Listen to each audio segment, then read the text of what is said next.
Alors maintenant, vous allez vous mettre au pupitre, hein. Je vais passer la parole à Michel Maffezoli, qui est, alors il a plein de titres universitaires, il m'a dit de résumer. Donc professeur à la Sorbonne, professeur de sociologie à la Sorbonne.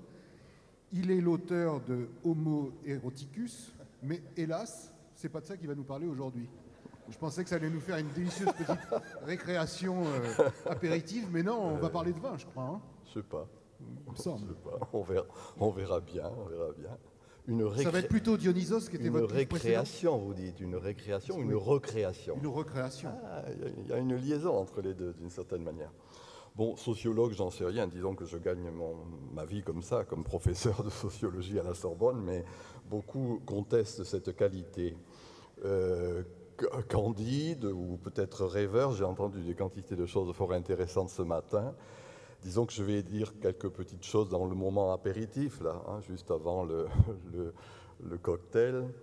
Mais comme le disait le professeur Bonin il y a un instant, peut-être pour susciter le débat, puisque dans le fond, c'est la chose qui me paraît intéressante.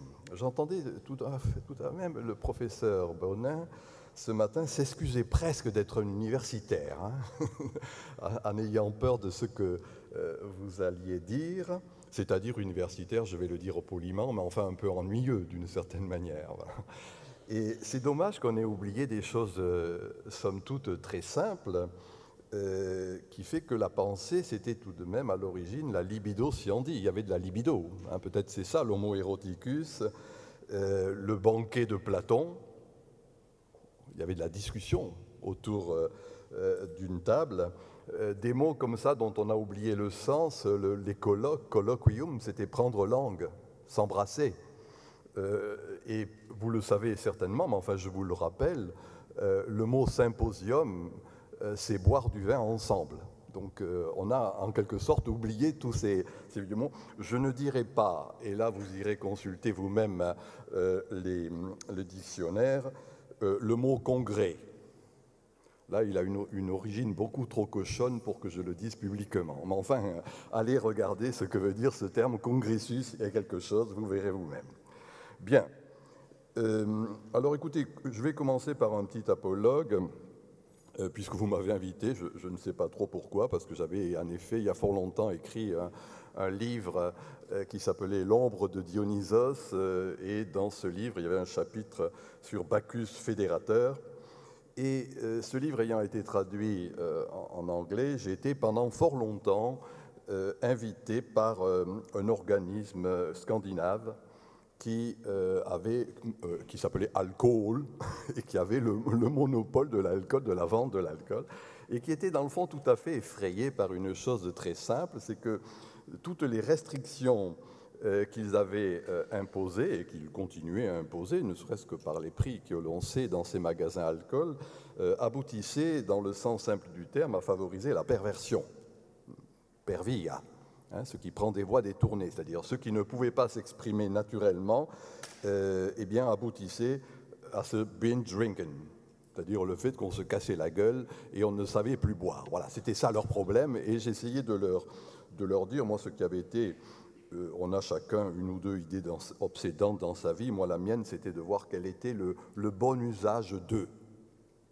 Sagesse antique que les philosophes du Moyen-Âge avaient bien développé, de usu, c'est-à-dire ne pas refuser quelque chose, mais voir en quelque sorte comment, par initiation d'ailleurs, je le dirais peut-être in fine, plus que par éducation, c'est-à-dire par apprentissage plutôt que par imposition, il faut savoir se dépatouiller avec ces choses-là qui peuvent être potentiellement dangereuses.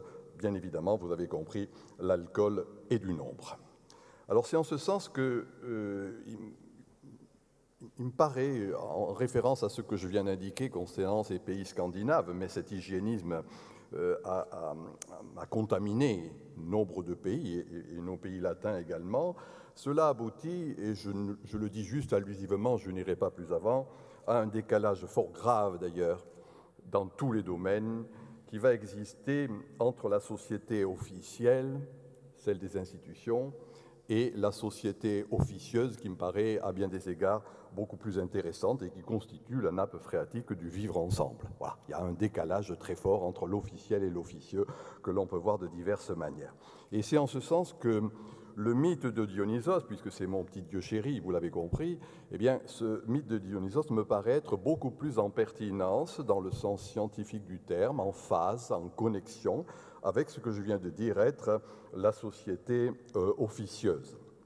On a pu dire, les historiens l'ont bien montré, que ce qui rendait dans le fond une société incomparable, c'était quand, alors je ne sais pas moi, en fonction des humanités, je parlerai bien sûr de la cité grecque ou encore du grand siècle français, c'est que ce siècle du monde libertin, c'est que ces sociétés incomparables avaient en fait un principe de gravité.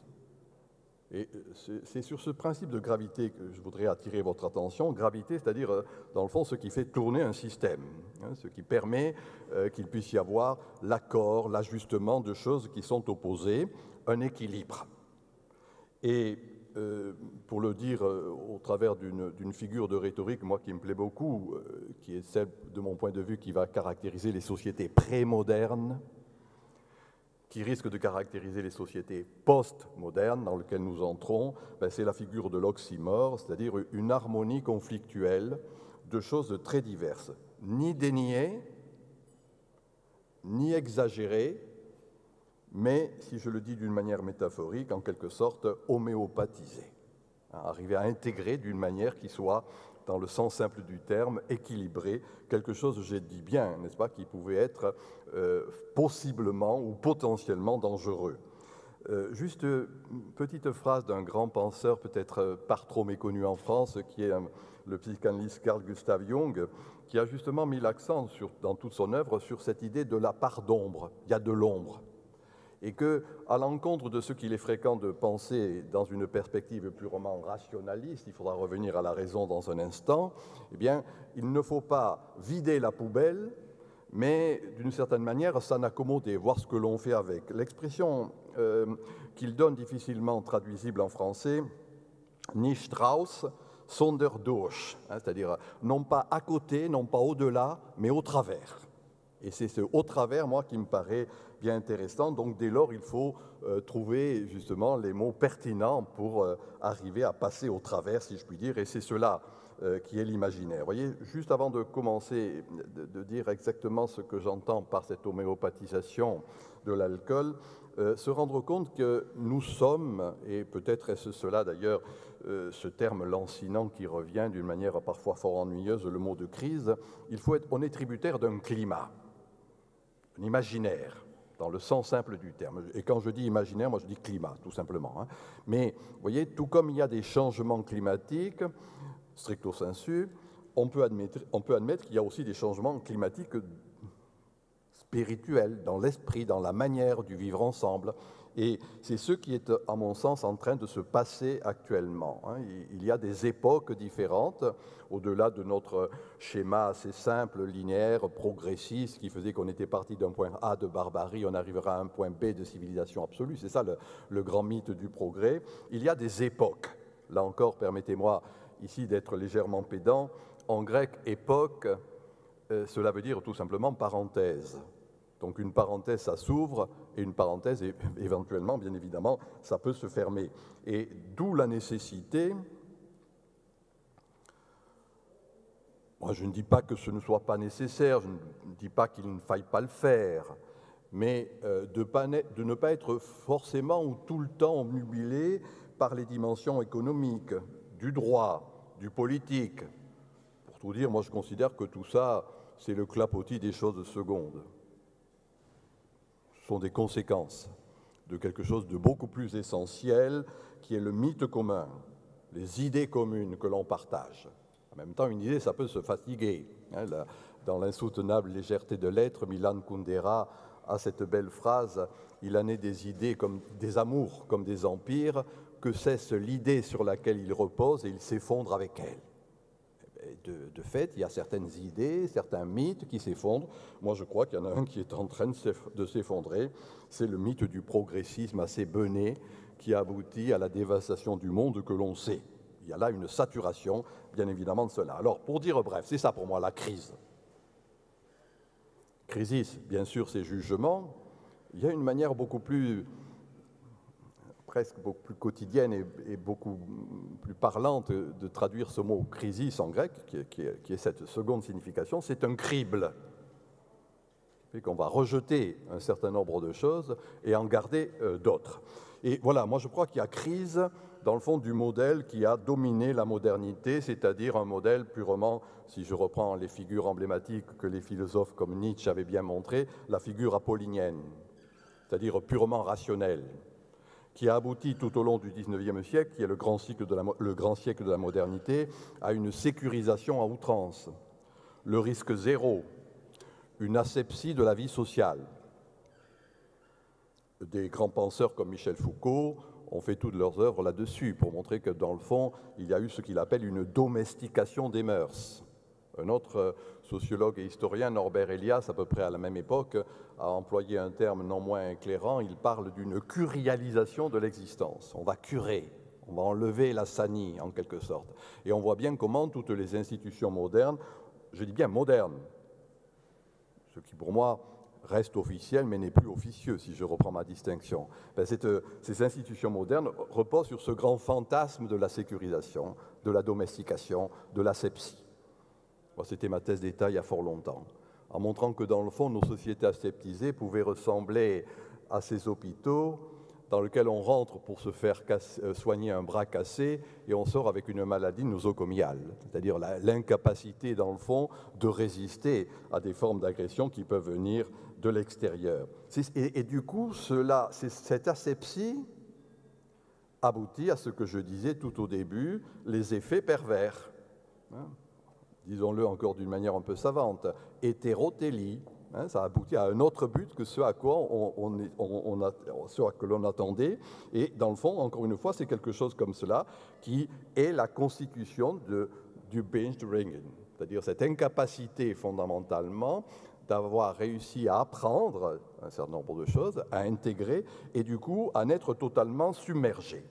Et c'est là où, dans la crise actuelle, ce changement d'époque, une époque se ferme, une autre époque s'ouvre, eh bien, je pense qu'il y a retour de Dionysos. Je vous dis mon second petit apologue. Petite histoire très simple. Cadmos fonde donc la ville de Thèbes, prototype de la cité. Et le mythe commence par cette belle histoire où la ville, en quelque sorte, a racheté le fait de ne plus mourir de faim par celui de mourir d'ennui. Et on peut le dire d'une manière beaucoup plus triviale que je viens ici de le dire. C'est le second fils de Cadmos qui prend la succession. Il a deux petits-fils, Cadmos, Dionysos, dont je vais parler dans un instant, et puis celui-là, qui est le technocrate du moment, le sage gestionnaire. Curieusement, c'est dommage qu'on ne puisse pas traduire cela, il s'appelle Penthée. Et en même temps, c'est le technocrate, celui qui, d'une certaine manière, va faire ce que je viens ici de dire. C'est bien géré, on s'ennuie. Et à ce moment-là, les femmes conduites par Agavée, d'ailleurs c'est amusant, la mère de Penthée, vont chercher le second fils de Cadmos, qui est Dionysos, qui est le métèque absolu. Il est de l'autre côté de la Méditerranée, la Thessalie actuelle, Antalya, donc ce n'est pas un grec. C'est un dieu qui est un peu ambigu sexuellement. Il bifronce, il a une face qui est l'éphèbe androgyne et de l'autre côté le grand gaillard barbu. Et puis c'est un dieu chtonien, chtonos, autochtone, qui est de cette terre-ci. Ce n'est pas un dieu ouranien à l'opposé des autres dieux. Donc les femmes introduisent ce second petit-fils dans la cité, c'est les fameuses Dionysies, les bacchanales. La violence est minime, somme toute. Uniquement Penthée est mis à mort, ce n'est pas bien grave. Et à ce moment-là, justement, dans ces bacchanales et dans ces Dionysies, la cité retrouve son âme. Elle est réanimée, nous le savons. Et dans le fond, ce qui est en jeu dans le mythe, c'est la ritualisation de l'excès. Quelque chose qui fait que, à bien des égards, à partir de là, ce que j'ai appelé d'une manière métaphorique l'homéopathisation, eh bien, la cité redevient cité. la culture redevient culture, et ce n'est pas quelque chose de totalement abstrait, désincarné. Voilà ce qu'est le mythe de Dionysos. Moi, je suis de ceux qui considèrent que dans cette postmodernité naissante, après dans le balancement, encore une fois, des histoires humaines, pas d'une manière linéaire, ni d'une manière uniquement circulaire, mais d'une manière spiralesque. Il y a dans la spirale, encore une fois, le retour de ce Dionysos, Homo festivus. Alors j'ai dit comme ça, Homo eroticus, parfois on se trompe, Homo erectus, non, Homo eroticus, c'est-à-dire dans le fond quelque chose qui fait qu'il y a le partage des émotions dans le sens étymologique du terme. Je rappelle que c'était ça l'orgie. On confond souvent l'orgiasme et l'orgasme. Non, l'orgiasme, c'est le partage des passions, le partage des émotions, et les fêtes autour de Bacchus fédérateur, c'est cela, le besoin d'être ensemble. Espèce de pulsion quasiment animale que l'on avait oubliée dans l'animal humain et qu'il est nécessaire, encore une fois, de savoir intégrer. Et dès lors, un peu à l'image de ce que je disais il y a un instant dans le mythe, et on pourrait trouver des quantités d'autres mythes dans les histoires humaines du même ordre. Quelque chose qui, dans le fond, trouve les moyens, j'insiste sur ce mot, qui est un peu plus soutenu que celui que je viens de dire jusqu'à maintenant, de ritualiser de manière à ne pas être prisonnier. Et que c'est en ritualisant, dans le fond, qu'on arrive à se dépatouiller de cela. Le besoin communautaire, moi j'avais proposé à l'époque la métaphore de la tribu. Oui, il y a de la tribu, c'est-à-dire partage d'un goût qui est en train de se répandre. Et le festif, cette idée d'homo festivus, renverrait à cela, avec quelque chose aussi qu'il est difficile, bien sûr, de dire, par opposition à ce que j'appelais tout à l'heure notre progressisme bené, c'est le présent. Ce n'est pas le futur, ce n'est pas demain, ce n'est pas les lendemains qui chantent. Le festif renvoie à ce présentéisme. Je rappelle d'ailleurs, le Quattrocento l'a montré, cueillir aujourd'hui les roses de la vie dans la Renaissance française l'a prouvé. Il peut y avoir culture à partir de ce que l'on vit au présent et non pas reposant sur le report de jouissance qui a marqué la modernité. Un rapatriement de la jouissance ici et maintenant, et je pense que c'est intéressant de voir comment, dans toutes les manifestations, quelles qu'elles soient, il y a ce retour du festif. Même le mot savant est d'ailleurs intéressant puisqu'il est utilisé de diverses manières. Et je crois que la fête dionysiaque est, dans le fond, voilà ce que j'ai envie de dire, un moyen de régulation des pulsions violentes. Et ce que je dis n'est pas très original. C'est exactement ce que d'Antiquité notoire l'on sait dans la pensée d'Aristote, la catharsis. Quand ça sort, eh bien, du moins, ça ne contamine pas l'ensemble du corps. Et je dirais que, en gros, cette part d'ombre auquel je faisais référence tout à l'heure, moi je dis, et n'ayons pas peur des mots, la part du diable ne peut pas s'éradiquer. Il n'y a pas que la part des anges, il y a aussi la part du diable qu'il est important d'avoir à l'esprit. Et je dirais qu'au-delà d'une tendance sécuritaire et normalisatrice des élites, cette intelligentsia déphasée, eh bien, à côté de cela, il faut voir, et qui ne font qu'exacerber, dans le fond, les conduites à risque. Eh bien, cela, eh bien, il faut trouver en quelque sorte un moyen, et je pense que le rejet des communions émotionnelles peut aboutir, justement, et risque d'aboutir de plus en plus dans ce que j'appelais tout à l'heure nos sociétés aseptisées, à ce retour du risque. C'est-à-dire, si on fonctionne uniquement sur la belle et grande idée qui a marqué la modernité, c'est-à-dire du contrat, de la loi à tire-larigot, eh bien, on oublie qu'à côté du contrat social est en train de revenir l'idée du pacte émotionnel. La tribu, c'est ça. Non plus le contrat social, mais le pacte émotionnel qui n'est pas sur la longue durée, mais qui est quelque chose qui se vit ici d'une manière beaucoup plus proche. Et il ne faut pas jouer l'autruche, ou plutôt on peut continuer bien sûr à le jouer, se cachant derrière quelques incantations sur la démocratie, la République une et indivisible. J'ai dit le contrat social, qui pour moi sont des mots vides, des mots impertinents. Des mots qui ne veulent plus rien dire, impertinents, c'est-à-dire qui ne sont plus en pertinence, dans le sens simple du terme. Incantation, c'est quand on chante quelque chose dont on n'est pas convaincu. Il faut revenir au contraire à ces idées que j'ai dit tout à l'heure de Dionysos, un dieu chtonien, c'est-à-dire un dieu du territoire, un dieu de l'enracinement. Là encore, un oxymore que je propose à votre réflexion, l'enracinement dynamique. Et que c'est à partir de ces racines, d'un lieu que je partage avec d'autres, qu'il y a cette dimension-là. Le manger et boire ensemble, c'est affronter tout simplement la mort de tous les jours. On ne dénie pas qu'il y a de la mort. On ne la refuse pas. On creuse sa tombe avec les dents. Et je pense que d'une certaine manière, il y a là cette forme de ritualisation qui est tout simplement une manière de vivre l'être ensemble. C'est sacramentel. Le sacrement, c'est ce qui rend visible une force invisible, ce qui rend visible ce que nous vivons avec d'autres. Et il n'y a pas pour moi d'autre définition, vous l'avez compris, que la culture.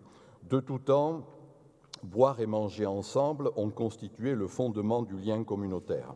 Je dirais qu'il y a dans le vin, et l'histoire nous le montre, l'anthropologie également, une fonction eucharistique, étymologiquement. Eucharistie, ça veut dire bien se souder. Eucharistie veut dire bien coller ensemble. Et qu'il y a donc là quelque chose qui, encore une fois, au-delà des abstractions, renvoie au fait que, au-delà de la diététique, au-delà de l'hygiénisme, au-delà de l'asepsie, il faut revenir à cette force souterraine qui est celle de l'apprentissage. Voilà ce que j'appelle l'initiation. Je dis bien l'initiation dans le sens simple du terme, non plus la loi du père éducative qui impose quelque chose, mais la loi des frères horizontale qui est là et qu'on ne peut pas nier. Dionysos est le dieu de l'époque parce qu'il met justement l'accent sur la conjonction, la coincidentia oppositorum. J'ai dit tout à l'heure l'oxymore, c'est Goethe qui disait « chaque société en son moment naissant est paradoxale ». Eh bien le paradoxe, c'est celui-là, les raisins et la raison. Pour moi, c'est la raison sensible qui est le propre de Dionysos. Voilà, chers amis, ce que je pouvais proposer à votre réflexion.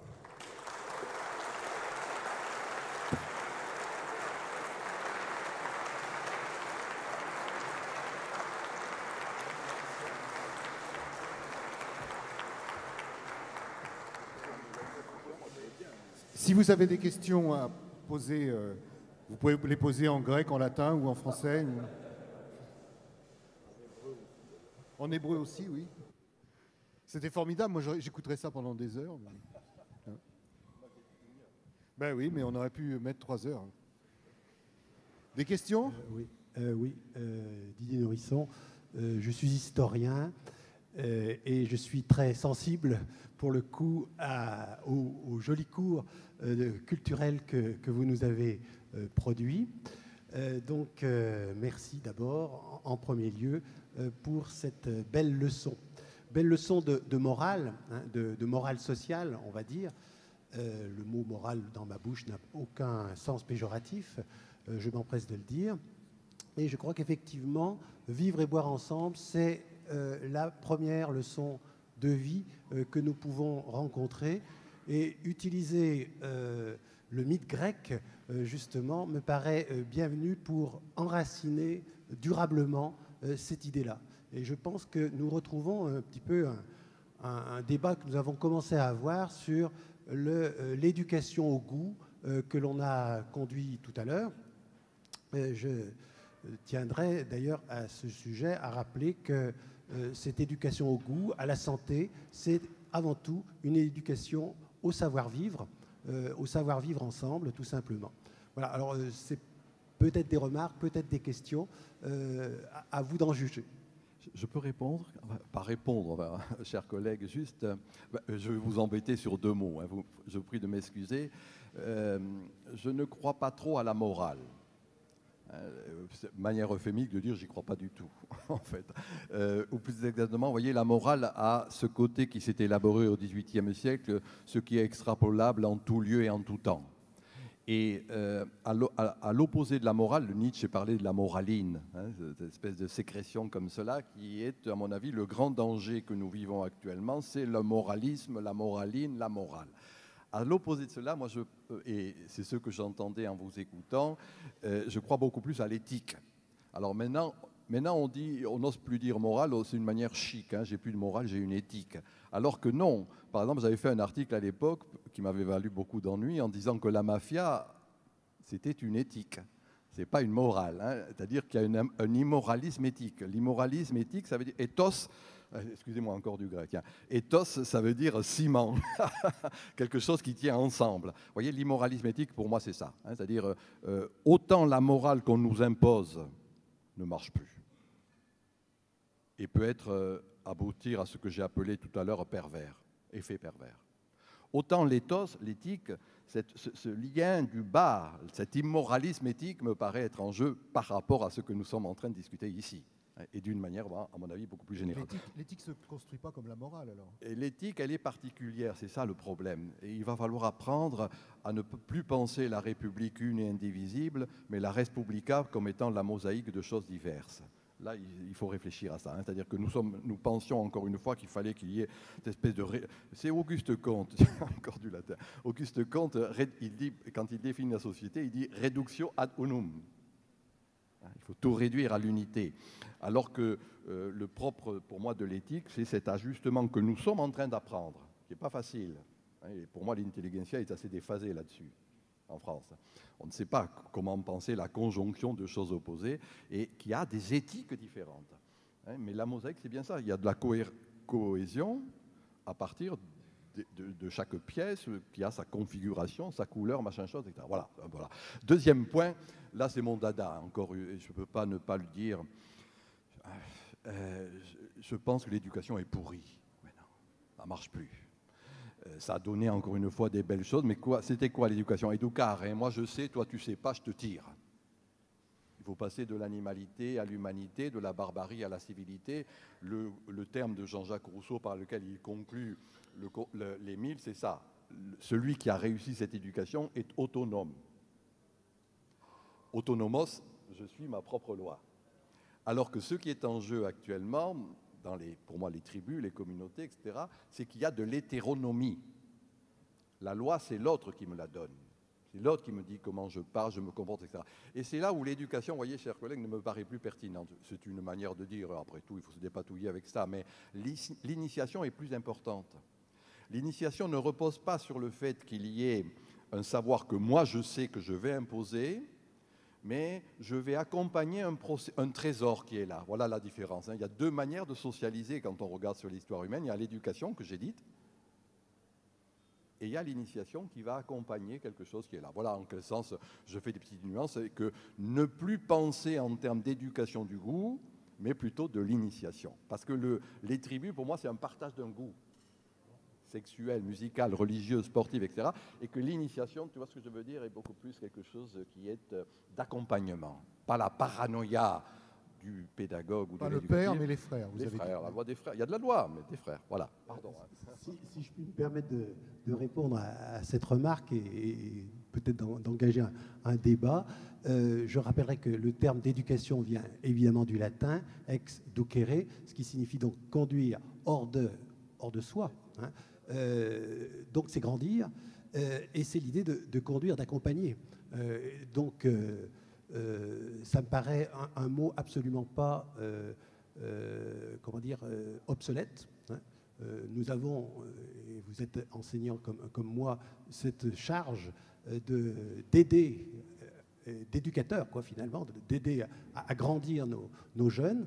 Je pense que c'est important de ne pas faire fi de ce terme. Il y a des pourritures nobles, hein, je rappellerai, dans le monde viticole. Non, mais on discutera après, hein, mais je ne suis pas d'accord avec ça, parce voilà. que j'ai bien compris ce que vous disiez, hein, mais le mot en grec, si je le dis pas en latin, je le dis en grec, c'est paidos, qui veut dire la même chose. Oui. Quand une forme n'est plus en congruence, elle devient perverse. Et pour moi, il n'est pas étonnant que la pédagogie aboutisse actuellement en pédophilie. Voilà. Pour le dire un peu brutalement. Oui, c'est un peu brutal. Non, c'est un peu rapide. Par ailleurs, opposer le terme d'éthique à morale, pourquoi pas, mais je rappellerai que justement, le terme de morale n'est pas dans ma bouche, comment dire, disqualifié socialement non plus, parce que c'est ce qui fait la cohésion de la société, puisque effectivement, toute société ne tient que par sa morale aussi. Donc c'est vrai qu'il y a l'imposition de normes, mais ces normes, dans une société démocratique, elles sont discutées et évolutives, évidemment. Le terme d'éthique, par contre, est un terme intéressant parce que ça suppose la responsabilité de l'individu qui va adopter justement la morale pour faire corps social. Voilà. Bon, c'est juste une petite parenthèse. Non, mais vous avez raison. Mais... Ces problèmes sémantiques, c'est important, hein, parce que c'est Camus qui montre bien comment il raconte cette histoire de l'empereur chinois où tout se délite. Ça ne marche plus. Qui va consulter le sage. Et le sage, bon, c'est ainsi que traduit Camus, disant il faut s'asseoir, c'est ça la récréation, hein, et trouver les mots, M-O-T-S, afin de guérir les mots, M-A-U-X. Donc le problème sémantique n'est pas inintéressant, il est même très important, trouver les mots les moins faux possibles. Et je maintiens, je l'ai dit allusivement, et notre débat mériterait d'être poursuivi, je suis d'accord, hein, nombre des mots me paraissent actuellement impertinents. Plus en pertinence. Ils ne sont plus en congruence. Et la plupart du temps, ce sont des incantations. J'ai bien dit incantations. On chante quelque chose dont on n'est pas convaincu. On ne parle jamais autant d'amour que dans un couple qui va se séparer, par exemple. Voilà. Et il me semble que dans nos sociétés actuellement, il y a des mots incantatoires. Pour moi, le mot moral en est un, le mot république en est un autre, etc., etc., etc. Je ne vais pas aller plus avant, mais vous voyez, c'est un peu cela qui est en jeu. C'est-à-dire qu'il faut savoir se purger d'un certain nombre de termes qui nous sont familiers, je reconnais, mais qui ne me paraissent plus en congruence avec l'esprit du temps. Voilà. Moi, je trouve que c'est ça. Vous voyez, dernier point, excusez-moi. Je vous en prie. C'est embêtant de dire ce que je vais dire, mais je ne peux pas ne pas le dire. Non, je vais le dire en latin, comme ça au moins on est tranquille. On ne comprend pas. Mais l'ordo amori, cet ordre de l'amour qui me paraît être en jeu actuellement, n'est plus un ordre de la liberté individuelle. C'est fini la liberté. C'est la dépendance à l'autre. Et il faut accepter que le vin, c'est être dépendant de l'autre. Mais bien sûr, nous restons sur la grande thématique d'être libre. C'est fini, ça, c'est un truc bourgeois. C'est la révolution bourgeoise, c'est la modernité. Saint Bernard montre bien que ce qu'était le propre de l'Eucharistie, c'est que je suis dépendant de l'autre. L'amour, c'est une dépendance. Et il faut penser cette idée de dépendance. Excusez-moi de vous dire ça, mais c'est ce qui est en jeu. C'est l'ordo amoris. Pour moi, Homo eroticus, c'est un ordre de l'amour et plus un ordre de la liberté. Est-ce que vous seriez d'accord avec nous pour dire que raison, c'est mieux que modération? Parce que pour moi, la modération, c'est la morale imposée, et la raison, c'est plutôt la construction de sa propre morale ou de son éthique. Tu vois, morale et éthique. Oui, mais justement, c'est pour mettre tout le monde d'accord, je disais ça. Je ne vais pas me fâcher avec Didier Nourrisson, qui participe au débat. Vous avez bien raison, non, mais vous avez bien raison. Non. Alors, la rationalité, ça c'est une des spécificités de notre espèce animale. Quand cette rationalité, ce qui a été la grande marque de la modernité, a abouti au rationalisme, et maintenant quand on dit raison, dans le fond on pense à rationalisme. Weber disait, à partir de la réforme protestante, rationalisation généralisée de l'existence. Tout est soumis à raison, tout doit donner ses raisons. Et on voit bien comment jusqu'à la fin du XIXe siècle, jusque j'ai compris cette chose animale qui est de copuler, dans la psychanalyse, il faut donner ses raisons. Pourquoi je baisse de telle manière et pas de telle autre, par exemple. C'est ça, cette idée de raison qui va se capillariser dans l'ensemble du corps social. Weber montre bien que c'est ce qui aboutit au fameux désenchantement du monde. Ein Säuberung der Welt, comment que le rouleau compresseur de ce rationalisme qui a évacué tous ces aspects charmeurs, charmants qui constituaient justement l'enracinement à un territoire donné. Bien. Ça, c'est ce rationalisme, moi, que je critique, qui est un rationalisme morbide. Dans le fond, la paranoïa, c'est un rationalisme extrême. Baudelaire, d'ailleurs, avait une très belle phrase disant, excusez-moi, je ne veux choquer personne, mais disant « Dieu le plus grand des paranoïaques ». Celui qui pense par en haut, paranoïen, c'est-à-dire cette espèce de conception. Et le vrai rationalisme, c'est un paranoïaque. Alors, après, en fonction d'un peu de ce que j'ai indiqué tout à l'heure, et j'étais en accord profond avec les raisins et la raison, c'est-à-dire comment on va s'ajuster. J'ai écrit un livre qui s'appelle « Éloge de la raison sensible », où j'ai essayé justement de montrer qu'il ne faut pas jeter le bébé avec l'eau du bain, c'est ce que j'appelais cette rationalité, mais il faut la compenser avec les sens, dans toutes les dimensions. Et là encore, excusez-moi, mais ce qu'était cette vieille sagesse chez les Grecs, qui était la koiné aisthesis. On traduit ça, le sens commun. Mais koiné aisthesis, ça voulait dire l'essence de tous, le savoir collectif, et koiné aisthesis, ça voulait dire tous les sens. Vous voyez ? Et donc c'est un peu cela qui me paraît être en jeu dans la raison sensible. Donc bien sûr ne pas jeter la raison, mais la pondérer avec quelque chose qu'on avait oublié. Pourquoi ? Parce que cette grande modernité dont nous sommes issus, qu'on a sucé avec le lait maternel, la culture de la petite enfance jusqu'à l'alma mater universitaire, en mettant l'accent unilatéral sur cette raison souveraine, maître de soi comme de l'univers, etc., à nier cette autre dimension qui est au cœur même de ce que nous discutons aujourd'hui, c'est-à-dire, je l'ai dit 2 ou 3 fois, dans l'animal humain, il y a aussi de l'animal. Et le 19e siècle, 19e et 20e bien sûr, a abouti au fait qu'en niant l'animal, en niant l'animalité, on a abouti à la bestialité. Voilà. Et que donc, dans le fond, tout ce que j'ai essayé de dire, il est là, c'est résumé à ce que je viens de dire, hein, c'est-à-dire comment homéopathiser pour éviter la bestialité, et qu'en reconnaissant cette animalité, et du coup en la ritualisant. Merci beaucoup.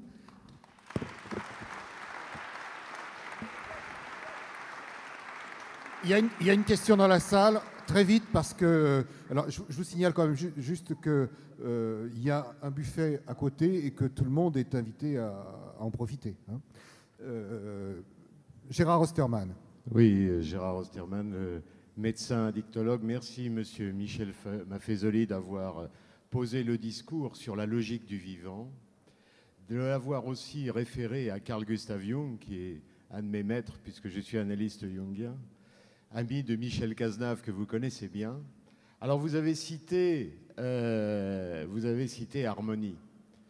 Magnifique de parler de l'harmonie, mais harmonie, dans la mythologie, était fille quand même d'Arès et fille, bien sûr, d'Aphrodite, déesse de l'amour et de la sexualité. De sorte que vous dites magnifiquement harmonie conflictuelle.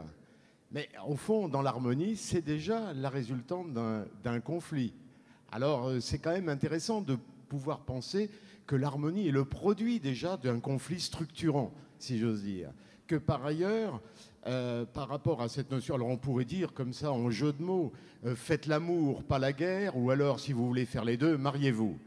Plus sérieusement, j'ai envie de dire, quand vous évoquez le problème de la consommation, je suis alcoologue, le problème du sujet alcoolodépendant, ce n'est pas qu'il boit mal, c'est qu'il ne sait pas vivre autrement qu'en buvant et en consommant.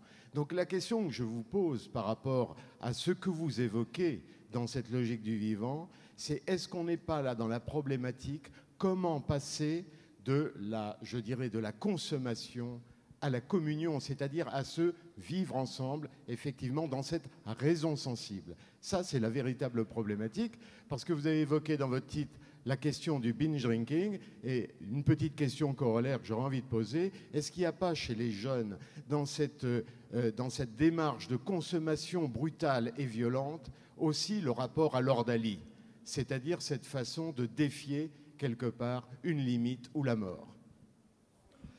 Je vous remercie, mais il faudrait que je recommence une autre conférence parce que pour essayer de vous répondre. Tout d'abord, par rapport au dernier point, je dois vous avouer que mais là c'est une croyance, hein, je ne crois pas qu'il y ait dans nos pays le développement de ce binge drinking. Pour tout dire, ça c'est un autre débat, autant la modernité a été la domination du modèle anglo-saxon, ne pouvant qu'aboutir à cet effet pervers, autant je pense qu'il y a actuellement la revanche des valeurs du Sud, qui sont des valeurs équilibrées, qui sont justement des valeurs de ce que j'appelais cette harmonie conflictuelle. Voilà, mais ça c'est un débat, encore une fois, qu'il faudrait faire. Oui, bien sûr, harmonie, et n'oublions pas aussi Pallas Athéna, qui était cette guerrière et en même temps la déesse de la cité, c'est-à-dire du vivre ensemble. Moi, je pense, dans la multiplicité des livres que j'ai écrits, j'ai beaucoup réfléchi sur la violence, banale et fondatrice, en rappelant que dans violence, il y a la vie, il y a la force. Et que donc, de ce point de vue, moi, je considère qu'il faut, c'est un peu ce que j'ai indiqué il y a un instant, trouver un moyen du déouzou, de se débrouiller. Vous reconnaissez là la tradition jungienne et de mon maître Gilbert Durand qui s'inscrivait, bien évidemment, dans cette perspective. Alors, un mot savant pour dire cela. Et ensuite, un mot beaucoup plus trivial. Le mot savant, nous sommes habitués à une logique qui est une logique dialectique. Thèse, antithèse, synthèse.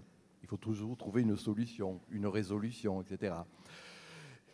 Il y a une logique dite mineure, Lou Pasco, Gilbert Durand en ont parlé, qui est le contradictoriel. Un contradictoriel, ça veut dire un contradictoire qui ne se dépasse pas en synthèse. Et très précisément, ce que nous sommes, c'est cela. Je est un autre rimbaldien qui s'est capillarisé dans l'ensemble du corps social, si je puis dire. Et c'est ce contradictoriel qui me paraît être en jeu, les raisins et la raison. On pourrait trouver des quantités d'autres coincidentia oppositorum. Alors qu'est-ce que c'est trivialement? Ne l'oublions pas, c'est ça l'harmonie conflictuelle. La voûte de la cathédrale gothique ne repose pas sur la tension la résolution de la tension. C'est au contraire la tension des pierres contre les autres qui donne cette harmonie. Les lames de la barrique, c'est ce qui fait l'harmonie de la barrique.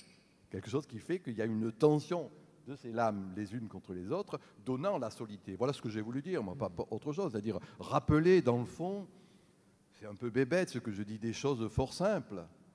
Encore une fois, qu'on ne peut pas évacuer quelque chose qui nous constitue profondément et individuellement et collectivement. Voilà le contradictoriel en acte, voilà le fait que, au-delà de ce que j'ai appelé le progressisme bené, qui considérait qu'on allait dépasser toute chose, y compris la mort, il faut revenir à une attitude qui est de la progressivité. Non plus la flèche du temps, ni le cercle réactionnaire, mais la spirale. Pour moi, c'est ça, dans le fond, l'enracinement dynamique qui me paraît être en jeu dans ce dieu chtonien qui est Dionysos. Merci. Merci, Michel Maffezoli. On a passé un bon moment. Formidable. Le buffet, c'est là-bas.